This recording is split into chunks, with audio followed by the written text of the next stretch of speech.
இந்த நாட்டில் பல லட்சக்கணக்கான ரசிகர்களை நாங்க வச்சிருக்கிறோம். ஒரே தேர்தலில் முதலமைச்சர் அந்த புடுங்கில்ட்ட நான் சொல்றது, ஓ உருவப்படம் பொறிச்ச பதாகைக்கு பால் ஊத்துறவன்ட்ட சொல்லணும். நீ அதுக்கு பதிலா ஒரு மரத்தை நின்று நீரை ஊத்துறான்னு நீ சொல்லணும். அப்பதான்டா நீ மண்ணை நேசிக்கிற.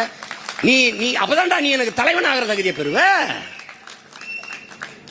ஒருத்தன் சொல்லிருக்கான பாருங்க, இந்த ரஜினிகாந்த் பால் மிக உயர்ந்த ஒரு சத்துள்ள பொருள், உணவு பொருள், முழுமையான உணவு. அது கிடைக்காது எத்தனையோ ஏழை தாய்மார்கள் குழந்தைகள் கிடக்குறாங்க. அந்த பாலை போய் என் படத்துக்கு ஊத்தி வீணடிக்காதீர்கள் என்று ஒரு அறிக்கை இதுவரை விட்டது உண்டா?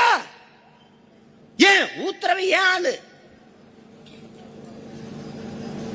இவங்களை வச்சுட்டு என்ன செய்வ? ஒரு இனம் கேளிக்கைகளும் பொழுதுபோக்குகளும் அதிக நாட்டம் கொண்ட ஒரு இன மக்களை புரட்சிக்கு தயார் செய்ய முடியாது. ரஜினிகாந்த் கூட நீ படம் எடுறா, அது கூட பரவாயில்ல. அவன் இருந்து போன நாற்காலியை கட்டி பிடிச்சி படம் எடுத்துக்கிட்டு இருக்கியே. இதை பார்க்கிறவன், உலகத்துல பார்க்கிறவன் இந்த இனக்கூட்டத்தை கேடுகட்ட இனம் நினைக்க மாட்டானா? சொல்லுங்க. மானமும் வீரமும் உயிரென்று வாழ்ந்த ஒரு இனக்கூட்டம் இப்படி மானம் கட்டு போய் அவர் இருந்து எந்திரிச்சு போயிட்டாரு. அந்த உதவில போய் உட்கார்ந்து படம் எடுத்துக்கிட்டு வருது. பைத்தியக்கார கூட்டம் நினைக்க மாட்டானாடா? பக்கத்தில் இருக்க கேரளாவில் இருக்க மலையாளிகளை பார்த்து கத்துக்கிற வேணாமா? மம்முட்டி மோகன்லாலை விட சிறந்த நடிகர் இருக்கானா? பிரேம் நசீர் சூப்பர் ஸ்டார், மலையாளத்தில் 500 படம் நடிச்சிட்டாரு. ரசிகர்களை எல்லாம் மொத்தமா கூட்டுறாரு. மேடல் நின்று பேசிட்டு இருக்கும்போது பல லட்சக்கணக்கான ரசிகர்கள் நான் கட்சி ஆரம்பிக்க போறேங்கிறாரு.